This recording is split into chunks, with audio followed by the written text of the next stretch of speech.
Boa noite. A aula de hoje fala sobre polaridade molecular e forças intermoleculares. Nessa aula, nós teremos momento de dipolo, momento dipolar, moléculas polares e apolares, forças intermoleculares e vamos lá. Aqui, uma molécula é chamada de polar ou apolar, dependendo do momento de dipolo que ela possuir. O momento de dipolo, ou momento dipolar, ocorre em ligações covalentes quando há diferença de eletronegatividade entre os elementos da ligação. O momento de dipolo, como nós vimos, é um vetor que aponta no polo positivo para o polo negativo. Aponta do polo positivo para o polo negativo, que indica a passagem dos elétrons. E é representado por uma seta. Seu símbolo é μ e vamos representá-los aqui. No HCl, temos aqui estes elétrons compartilhados e também podemos representar com um traço. Aqui, nessa outra ilustração, temos essa setinha que representa o momento dipolar na molécula de HCl. Aqui nós temos uma carga parcial positiva, carga parcial negativa, visto que os elétrons tendem a se deslocar para o cloro. Aqui na molécula de água, nós temos este compartilhamento de elétrons e assim temos esta representação, certo? Muito bem. Aqui o oxigênio possui maior eletronegatividade e por isso o vetor momento de dipolo vai apontar justamente para ele. Como vemos aqui nesta segunda ilustração, que está aqui também. Olha lá, cada vetor momento de dipolo mostrado na molécula. E aqui na molécula de HCl também. Então, quando o momento de dipolo é igual a zero, vimos que a molécula é apolar, e quando o momento de dipolo é diferente de zero, a molécula é polar. Moléculas diatômicas heteronucleares são polares, como nós vimos aqui no HCl.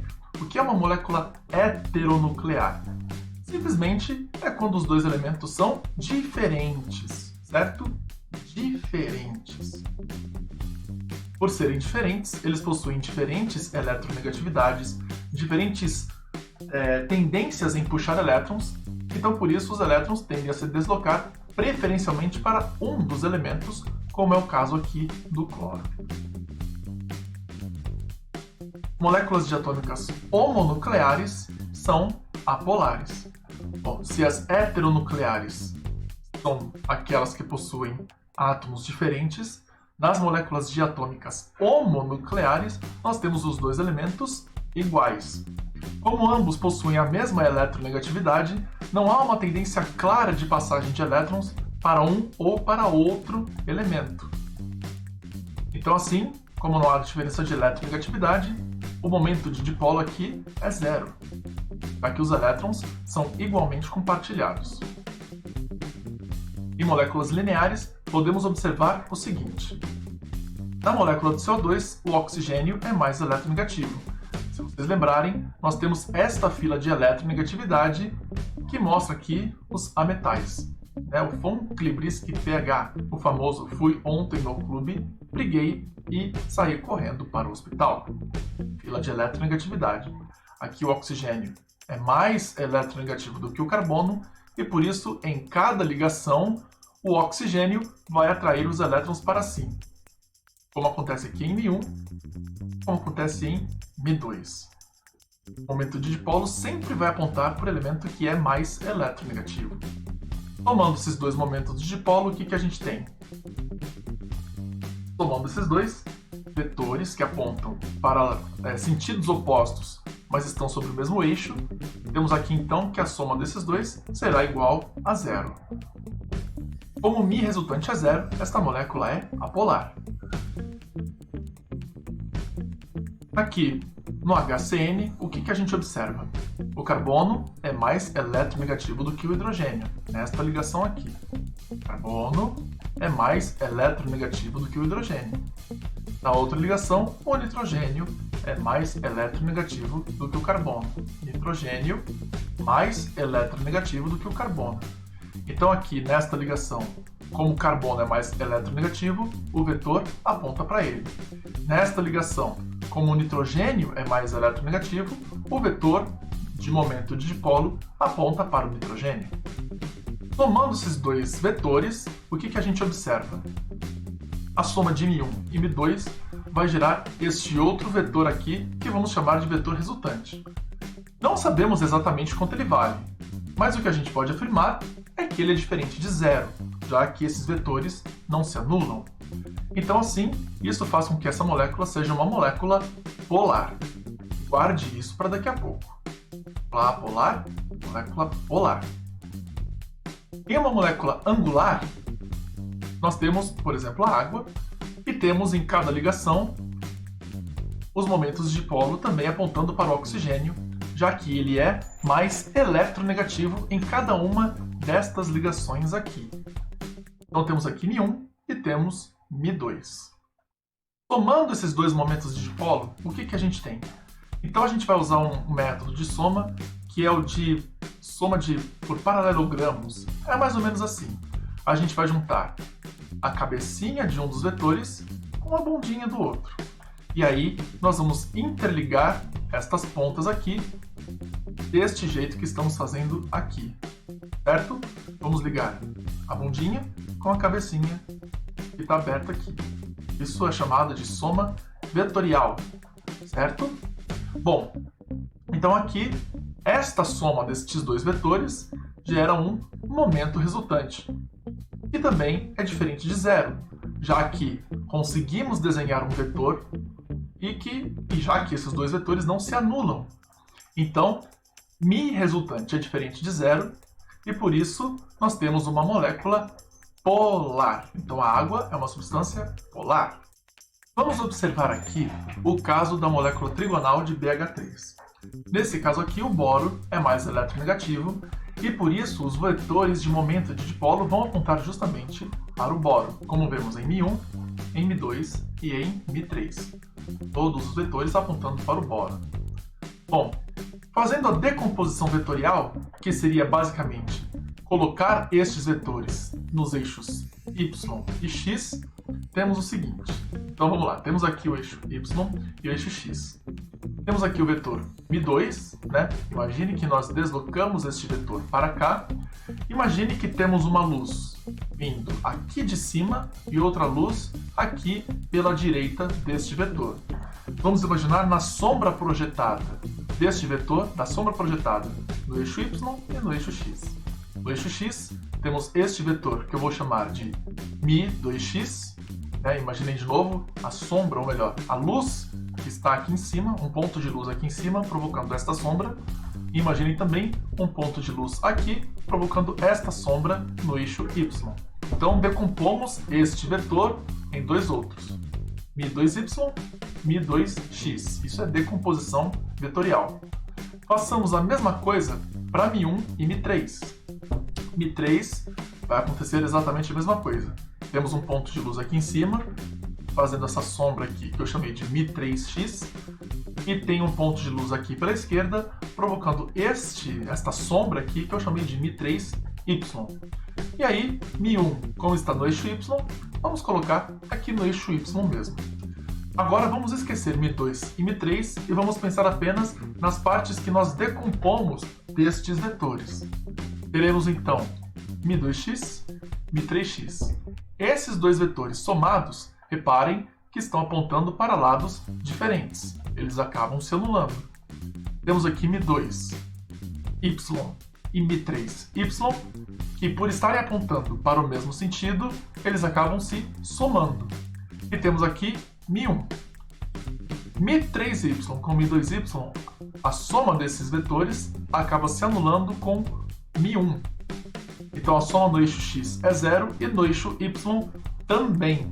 Então por isso essa molécula de BH3 possui também momento de dipolo igual a zero. Momento resultante, né? Momento de dipolo resultante igual a zero, o que faz desta molécula uma molécula apolar. Em moléculas tetraédricas, como é o caso do metano, o que é que nós temos? A mesma coisa. Temos aqui que o carbono é mais eletronegativo do que o hidrogênio. E por isso, em cada uma dessas ligações, vamos ter momentos de dipolo apontando para o carbono. Só que para ficar um pouco mais fácil da gente enxergar, vamos representar o metano desse jeito aqui, ó. Assim fica mais fácil, ao invés de ficar decompondo loucamente os vetores. Não é? Então, colocando os vetores em cima dessas ligações, temos aqui Mi1, Mi2, Mi3 e Mi4. Todos eles apontando para o carbono, como nós vemos aqui, né? As setinhas sempre apontando para o carbono. Fazendo essa soma vetorial, Mi1 e Mi2 têm o mesmo tamanho, mas sentidos opostos, eles se anulam. Mi3 e Mi4 também possuem o mesmo tamanho, mas em sentidos opostos. A soma deles é zero. Então a soma no eixo x é zero, a soma no eixo y é zero, o que faz dessa molécula uma molécula apolar, já que ela tem o vetor de momento de dipolo resultante igual a zero. Na molécula piramidal, o que a gente observa? A mesma coisa. Temos aqui que o nitrogênio é mais eletronegativo do que o hidrogênio, então por isso em cada ligação o vetor momento de dipolo vai apontar para o nitrogênio, como observamos em Mi1, Mi2 e Mi3. A soma desses vetores vai nos proporcionar o vetor MiR, que é este daqui. Todos os vetores estão apontando para cima. Em algum ponto eles vão se anular, porém há uma composição, ou melhor, há um componente de cada um desses vetores que vai produzir este MiR aqui, certo? Como o MiR é diferente de zero, temos então uma molécula que é polar. MiR é diferente de zero porque conseguimos desenhar aqui um vetor. Este vetor aponta para cima. Essa molécula é polar. Guarde isso. Então, resumindo, nós temos aqui que a geometria das moléculas é responsável por suas polaridades. E isso a gente até já mencionou no vídeo anterior. Então temos aqui que quando o número de ligantes é igual ao número de nuvens eletrônicas, ou aquelas nuvens ao redor do átomo central, a molécula é apolar. Então, quando o número de ligantes iguais é igual ao número de nuvens eletrônicas, a molécula é apolar. Se esses dois números forem diferentes, a molécula será polar. Por exemplo, aqui isso se aplica muito, porque nós não temos átomo central aqui. Mas aqui é mais fácil enxergar. Átomos diferentes, molécula polar. Aqui, átomos iguais, molécula apolar. Aqui nós temos um átomo central, temos dois oxigênios, duas nuvens eletrônicas, né? Duas nuvens eletrônicas ao redor do carbono, dois ligantes iguais, molécula apolar. No HCN, nós temos duas nuvens eletrônicas ao redor do átomo central e não temos nenhum ligante igual, polar. Ao redor, vamos focar um pouquinho aqui nessas moléculas apolares, ó. Na molécula trigonal, nós temos três ligantes, né, que são os três flúor, e tínhamos três nuvens eletrônicas ao redor do átomo central. Três nuvens eletrônicas, eram os três isquinhos, três ligantes iguais, molécula apolar. Na molécula de metano, temos aqui quatro ligantes e quatro nuvens iguais. Estes dois números são iguais, por isso a molécula é apolar. E na molécula de amônia, que inclusive foi a última molécula que nós analisamos, temos aqui três ligantes iguais, só que nós temos quatro nuvens eletrônicas. Quatro nuvens eletrônicas com três ligantes iguais. Como esses dois números são diferentes, quatro nuvens eletrônicas, três ligantes iguais, como estes dois números são diferentes, esta molécula é polar. Então observem que quando os dois números aqui são iguais, temos moléculas apolares. Quando esses dois números são diferentes, temos moléculas polares, né? Dá para pensar nessa decorebinha, né? Que é o linear, ligantes iguais ao número de nuvens eletrônicas, né? Ligantes iguais ao número de nuvens eletrônicas, temos molécula apolar. Ligantes iguais às nuvens eletrônicas, apolar. Certo? É o linear. Então, tá aqui como a gente acabou de falar. Duas nuvens ao redor do átomo central. Uma, duas. E temos dois ligantes iguais. Oxigênio, oxigênio. Essa molécula é apolar. Temos aqui duas nuvens ao redor do átomo central também. Só que não temos ligantes iguais, nenhum dos ligantes é igual. Por isso a molécula é polar. No caso da água, temos uma, duas, três, quatro nuvens eletrônicas, mas temos apenas dois ligantes iguais. Temos dois ligantes iguais, molécula polar. Sempre lembrando que esses dois pares eletrônicos isolados também são contados como nuvens eletrônicas, certo? Na molécula de BF3 temos uma, duas, três nuvens eletrônicas e o número de ligantes é 3 também. 3 nuvens eletrônicas, 3 ligantes iguais, molécula apolar. Para a molécula de metano, 4 nuvens eletrônicas, 4 ligantes iguais, por isso molécula também apolar. No caso da amônia, temos 1, 2, 3, 4 nuvens eletrônicas, 3 ligantes iguais, molécula polar. Sempre lembrando que aqui estes elétrons também contam como nuvens eletrônicas, certo? Então agora começa a nossa parte de forças intermoleculares. Vamos começar aqui com as interações chamadas de dipolo-dipolo, que é uma interação que ocorre apenas entre moléculas polares. Por isso é que é importante a gente revisar por que moléculas são polares ou apolares. Aqui a gente tem uma interação entre os dipolos de duas moléculas diferentes. E aqui a gente pode considerar que é uma interação semelhante à que existe entre ímãs. Aqui a gente tem então várias moléculas de HCl. Cada molécula de HCl tem dois polos, o positivo e o negativo, certo? E aqui não são polos de verdade, já que não há perda efetiva ou ganho efetivo de elétrons, há compartilhamento. Mas ainda assim consideramos aqui como se fosse uma carga parcial, que é o que significa esse símbolo delta minúsculo aqui. O que a gente observa? O polo negativo de uma molécula interage com o polo negativo da outra. Então temos estas interações aqui. É bem parecido com o que a gente observaria em ímãs. Então aqui, estas ligações tracejadas aqui, que são ligações que acontecem entre moléculas, são as chamadas ligações de polo-dipolo, certo? Lembrando que esta força ocorre apenas entre moléculas polares. Só existem dipolos em moléculas polares, certo? Aqui, o segundo tipo de força intermolecular, que é o dipolo induzido, ocorre apenas entre moléculas apolares. Por exemplo, o que a gente tem aqui? Temos dois átomos iguais, poderia ser, por exemplo, a molécula de cloro, não é? Cloro ligado a outro cloro. Aqui não há dipolo resultante, nem aqui. A tendência é dessas moléculas se afastarem por repulsão elétrica. Só que aí, vamos imaginar o seguinte, ó. Por eventos unicamente aleatórios, pode ser que por uma fração bem pequena de segundos, um dos átomos tenha uma concentração um pouco maior de elétrons comparado ao outro. Vamos supor que a gente está aqui tirando fotos, né, dessas moléculas, e vamos supor que num instante muito pequeno, mas muito pequeno, vamos supor que o átomo, um deles, tenha uma concentração de elétrons um pouquinho maior que o outro. Isso vai gerar um dipolo instantâneo, como nós observamos aqui. Nesse caso aqui, este elemento, né, este átomo aqui, por uma fração muito pequena de segundos, tem uma fração um pouco maior de elétrons comparado ao seu vizinho, né? Observem o tamanho da nuvem eletrônica aqui, que é maior que o elemento da direita.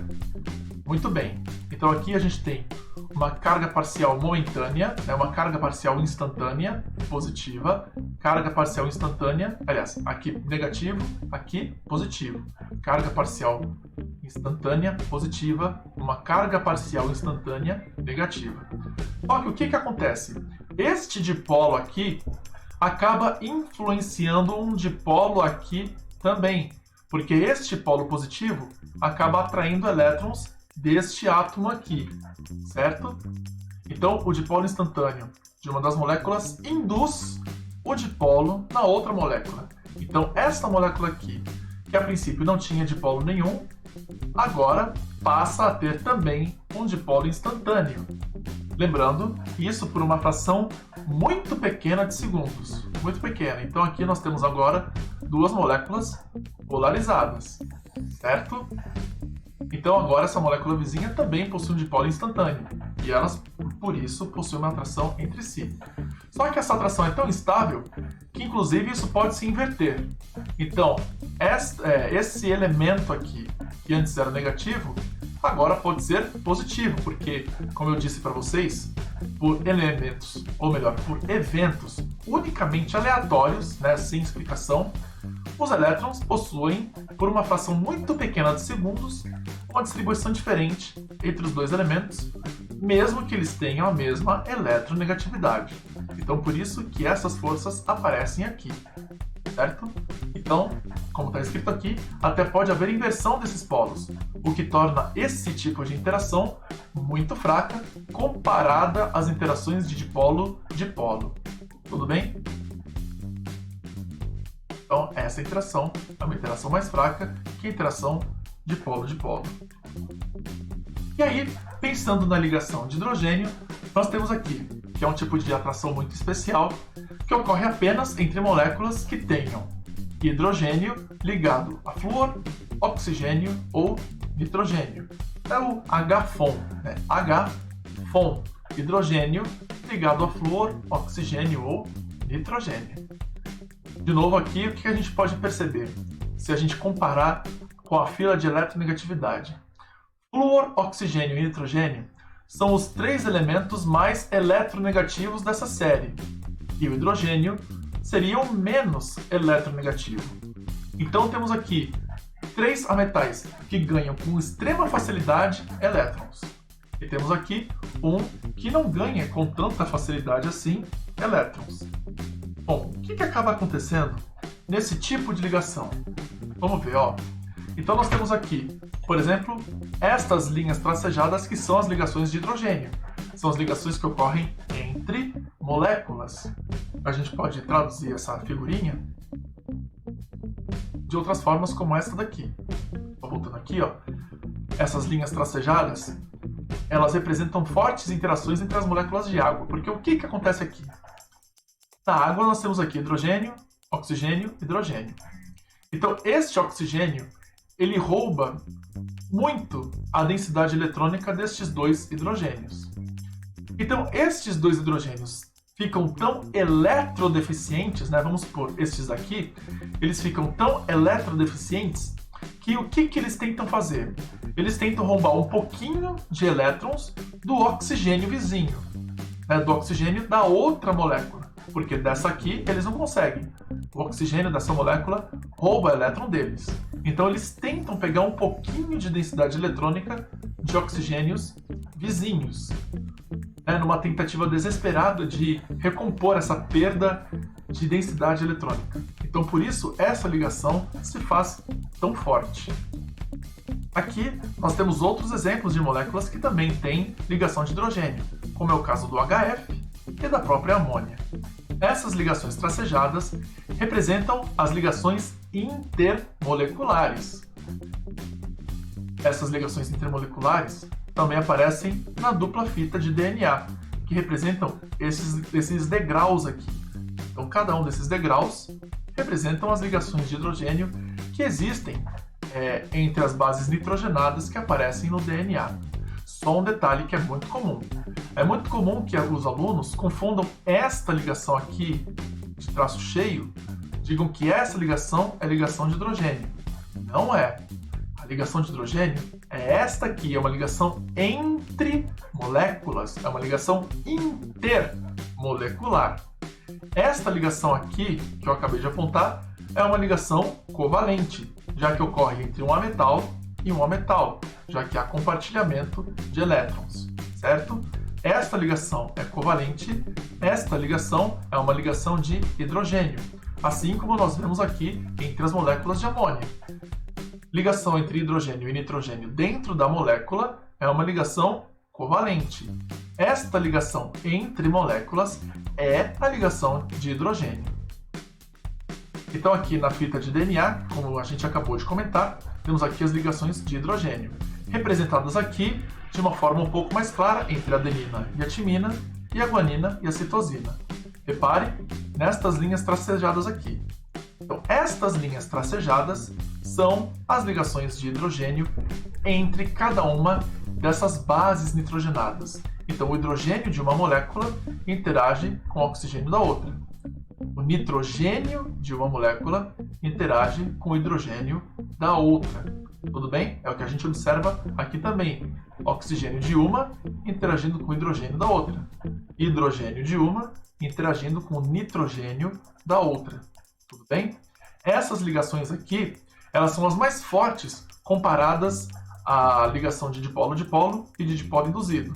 É por isso que as estruturas de DNA possuem uma estabilidade bastante grande. É por isso que estamos aqui, todos nós, assistindo essa aula e ouvindo também tudo o que estou falando, graças a essas fortes interações entre as duplas fitas de DNA, que são ligação de hidrogênio. Vamos dar uma olhada em pelo menos um exercício, esse aqui da PUC, que diz o seguinte: leia atentamente os itens que estão a seguir. Então temos aqui 5 moléculas, ou melhor, 5 grupos de moléculas: HCl, HI, O2 e etc. As substâncias polares em cada item indicado são, na sequência... Bom, então vamos lá. Então, o que dá para entender por esse exercício é que em cada grupo vai haver pelo menos uma molécula polar. Então, qual das alternativas vai indicar que temos moléculas polares? Então, temos aqui a representação da estrutura de cada uma delas, o que vai nos ajudar a identificar com mais clareza a polaridade dessas moléculas. Então, vamos lá. Aqui, para HCl, temos uma molécula linear, em que os elementos são diferentes entre si, por isso a molécula é polar. Aqui temos uma molécula linear, né, hidrogênio ligado a iodo, hidrogênio ligado a iodo, elementos diferentes, molécula polar. Aqui oxigênio ligado ao oxigênio, molécula linear também, por isso molécula apolar. Né? Todas essas moléculas aqui são lineares. As duas primeiras polares, esta apolar. Bom, nos demais itens, o que a gente tem aqui? No grupo 2 temos metano, amônia e o tetrafluoreto de silício, como temos aqui. O metano, por ser tetraédrico, ele é apolar. Aqui a amônia, por ser piramidal, é polar. O tetrafluoreto de silício, por também ser tetraédrico, ele também é apolar. Nós já falaremos disso. Aqui a molécula de água, no grupo 3, né? Água, CO2 e BF3. Molécula de água com essa estrutura possui geometria angular.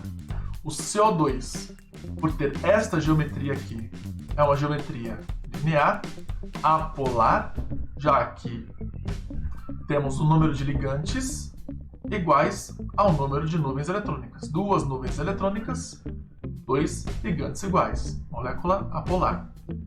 Aqui nós temos uma molécula que é trigonal, que também é apolar. Né?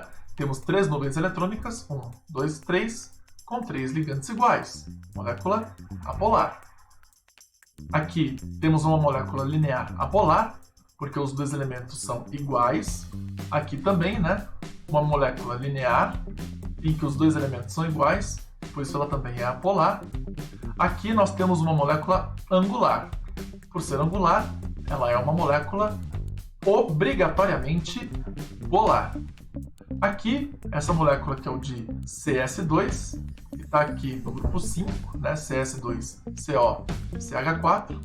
Essa molécula de CS2, ela se assemelha bastante à de CO2, inclusive enxofre e oxigênio fazem parte do mesmo grupo, que é o grupo 16. Então eles possuem o mesmo número de elétrons na última camada. Então as ligações que eles fazem são muito semelhantes também. Então esta molécula, assim como essa, também é apolar. Esta molécula aqui, que é linear e possui seus elementos diferentes entre si, é uma molécula polar. E aqui, como nós já vimos, No caso do metano, como aparece aqui, é uma molécula tetraédrica que será apolar. Então temos aqui, voltando para as polaridades, temos aqui para moléculas polares. Estas são lineares, como foi dito agora há pouco. Temos aqui então como polares o HCl e o HI. Dentro do grupo 2, temos aqui apenas a amônia, que é uma molécula polar, já que ela é a única piramidal. Dentro do grupo 3, temos apenas a água, já que ela é a única angular. Dentro do grupo 4, nós temos também o SO2 por ser angular. E dentro do grupo 5, nós temos apenas o CO, já que tem uma geometria linear com heteroátomos, né? Uma geometria linear heteronuclear, né? Elementos diferentes nesta molécula linear. Então a alternativa correta vai ser aquela que reunir estes elementos destacados aqui. Como podemos perceber, a alternativa correta então é a alternativa C, que coloca aqui o HCl, o NH3, a água, o SO2 e o CO como moléculas polares. Polares, o que dá a alternativa C de... Vamos dar uma olhada nesse exercício aqui, que é da Universidade de Fortaleza. Esse exercício fala assim: no hidrogênio líquido, as moléculas estão unidas por... Então, letra A, ligações covalentes. Letra B, pontes de hidrogênio. Letra C, forças de Van der Waals. Letra D, ligações iônicas. Letra E, ligações metálicas. Bom, talvez você esteja estranhando. Meu Deus, ligação, ponte de hidrogênio, força de Van der Waals. Bom, ponte de hidrogênio é uma designação antiga para ligações de hidrogênio. E as forças de Van der Waals são uma outra forma de chamar as ligações de dipolo induzido, né, que a gente viu que ocorrem entre moléculas apolares. Então, forças de Van der Waals ou ainda de dispersão de London são moléculas, ou melhor, são forças que ocorrem entre moléculas apolares. Então, vamos ver o que acontece aqui neste exercício. Bom, então, hidrogênio líquido, a gente está falando da molécula de hidrogênio que tem dois Hs, um ligado ao outro. Então, nós temos aqui dois ametais, não é? A metal ligado com a metal, e faz uma ligação covalente, e por isso temos como correta a alternativa A, certo? A de amora. Correto? Errou. Errou feio, errou rude. Mas, professor, como assim? Por que tá errado? Por que tá errado? Vamos olhar aqui na questão, ó. As moléculas de hidrogênio, não os átomos de hidrogênio, estão unidos pelo quê? Então já dá para eliminar ligação iônica e ligação metálica. Porque, afinal de contas, aqui a gente não tem metais envolvidos aqui. Bom, por que está errado então? Nós estamos falando de atração entre moléculas. Qual que é a força que une essas duas moléculas aqui? Bom, vamos pensar um pouco. Temos uma molécula linear, que é uma molécula apolar, já que os dois elementos são iguais. Não há diferença de eletronegatividade entre um e outro. Temos uma molécula linear e apolar. Aí aparece esta força de interação entre essas duas moléculas. E vamos chamar de quê? Bom, a interação que existe entre duas moléculas apolares é a ligação de dipolo induzido. Ligação ou interação de dipolo induzido, que nós também podemos chamar de forças de Van der Waals. Tudo bem? Então, por isso aqui, a alternativa correta não é A de amora, mas sim C, forças de Van der Waals. C de carambola de novo. Tudo bem? Aqui, nós temos essa questão da FUVEST, que era uma questão de segunda fase, que diz assim: o carbono e o silício pertencem à mesma família da tabela periódica. Então temos uns dados aqui. Silício com o número atômico 14 e o hidrogênio com o número atômico 1. Qual o tipo de ligação existente no composto SiH4? E aí item B, embora a eletronegatividade do silício seja 1,7 e a do hidrogênio 2,1, a molécula de SiH4 é apolar. Por quê? Então, vamos lá. Vamos começar pelo item A. Qual o tipo de ligação existente no composto SiH4? Então, o que a gente tem aqui? Temos o silício, que é um ametal, e o hidrogênio, que também é um ametal. Ligação de ametal com metal, temos uma ligação covalente, certo? Certo. Bom, aí, como é que a gente resolve o item B? Como é que a gente resolve o item B? Bom, aí a gente vai precisar de um pouco mais, vamos ir um pouco mais além. Então, se estes elementos possuem diferentes eletronegatividades, por que essa molécula é apolar? Então vamos fazer o seguinte, como o problema deu pra gente os números atômicos de cada elemento, vamos fazer a distribuição eletrônica destes elementos aí. Vamos usar o diagrama de Pauli. Olha só, então aqui para o silício temos 1s2, 2s2, 2p6, 3s2, 3p2, o que nos dá 14 elétrons para o silício. Então temos que para o silício nós temos aqui 4 elétrons na camada de valência. Quando a gente faz a mesma coisa para o hidrogênio, temos apenas um elétron, que é representado aqui por um tracinho, ou melhor, por uma bolinha do lado dele. Então, o que faremos aqui? Temos aqui o silício com seus 4 elétrons de última camada, que estão aqui, não é? Vamos emparelhar estes elétrons para completar o octeto. Então, vamos completar o octeto colocando 1, 2, 3, 4 hidrogênios. Então, ao redor do átomo central, temos 4 nuvens eletrônicas, 1, 2, 3, 4, que nós podemos representar deste jeito aqui. Esta molécula, então, possui uma geometria tetraédrica. E toda molécula que é tetraédrica é apolar, porque a soma de seus momentos de dipolo será 0. Tudo bem? O vetor momento de dipolo resultante será 0. Por isso, essa molécula é apolar, mesmo que o silício e o hidrogênio tenham eletronegatividades diferentes, já que estes vetores, ao final de sua soma, se anulam. Tudo bem? Nessa questão de Licamp, a gente tem o seguinte, questão dissertativa. Na produção industrial de panetones, junta-se a massa do aditivo químico UI. Esse aditivo é a glicerina que age como umectante, ou seja, retém a umidade para que a massa não resseque demais. A fórmula estrutural da glicerina, que é o propanotriol, é essa que está aí abaixo. Represente as ligações entre as moléculas de água e a de glicerina, que está no item A, e no item B, por que, ao se esquentar uma fatia de panetone ressecado, ela amolece, ficando mais macia. Eu mesmo devo confessar que eu também não sabia que esquentar uma fatia de panetone ressecado também fazia com que ele ficava mole. Então vamos lá. Vamos tentar responder o primeiro item. Então representar as ligações entre as moléculas de água e a de glicerina. Então temos aqui as moléculas de água e de glicerina. Eu só desenhei de um jeito um pouquinho diferente aqui. Então, glicerina e água. Então, as ligações que existem entre as moléculas de água e glicerina são estas aqui. Lembrando que aqui, como temos oxigênio e hidrogênio, temos então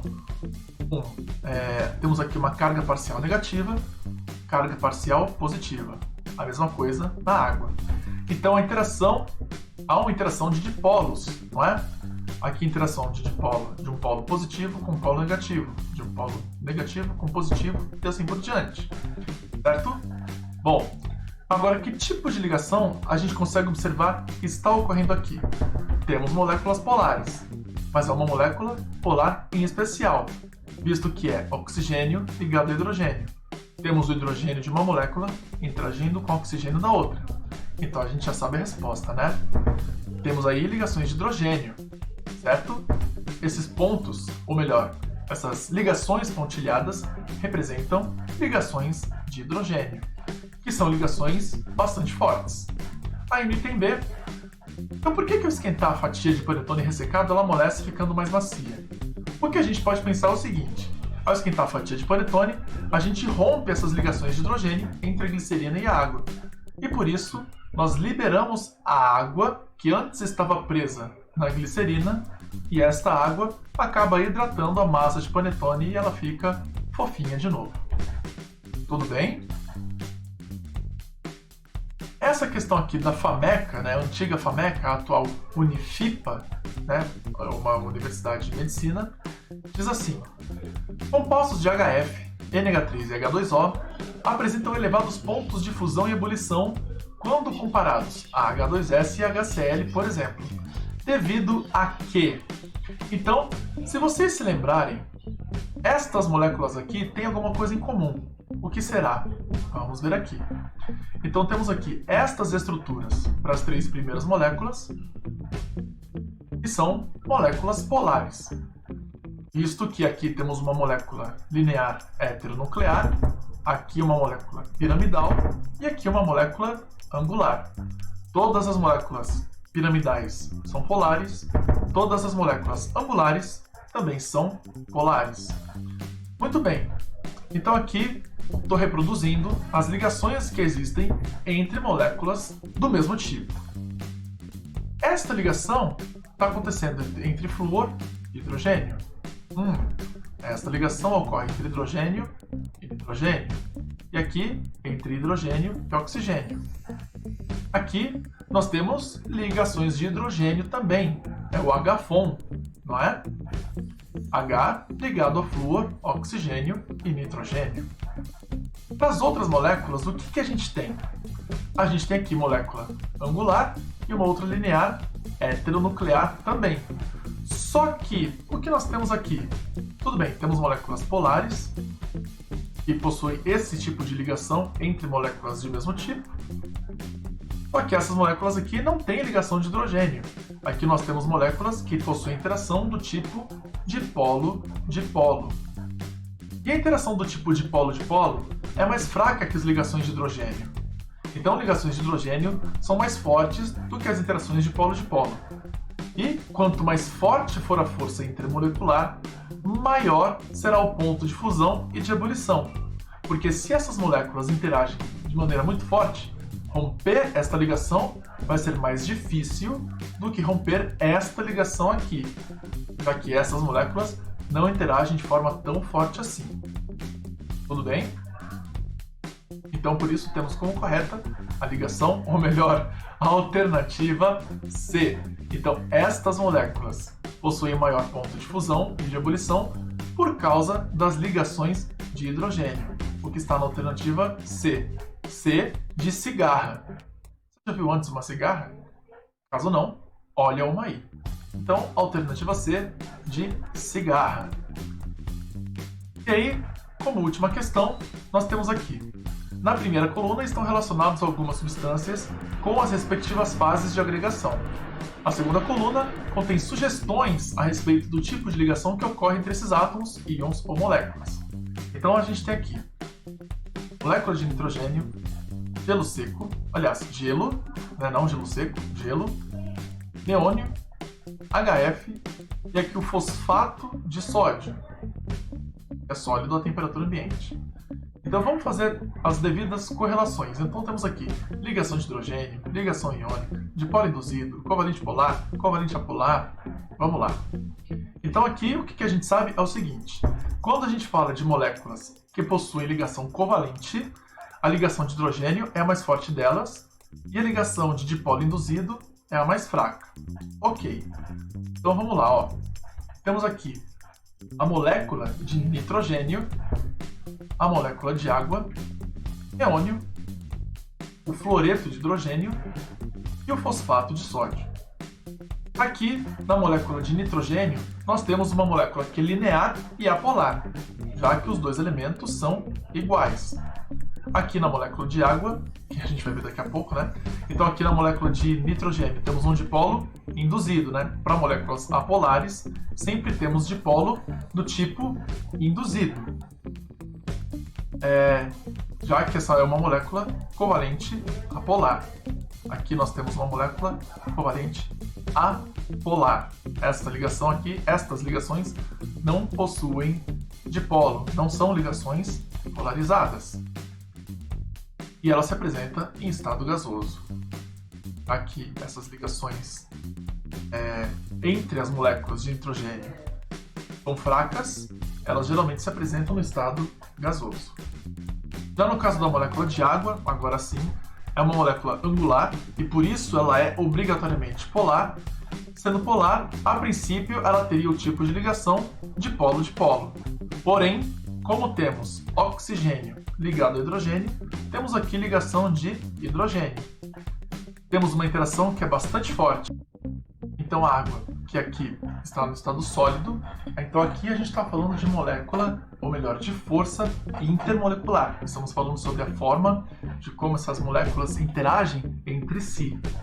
Então o que deixa essas moléculas no estado sólido, né, a força intermolecular, seria então a ligação de hidrogênio, já que temos aqui oxigênio ligado ao hidrogênio, e este hidrogênio ligado ao oxigênio de outra água vai formar a ligação de hidrogênio. No neônio, nós temos uma molécula mononuclear, já que temos um gás nobre, ele não se liga a ninguém.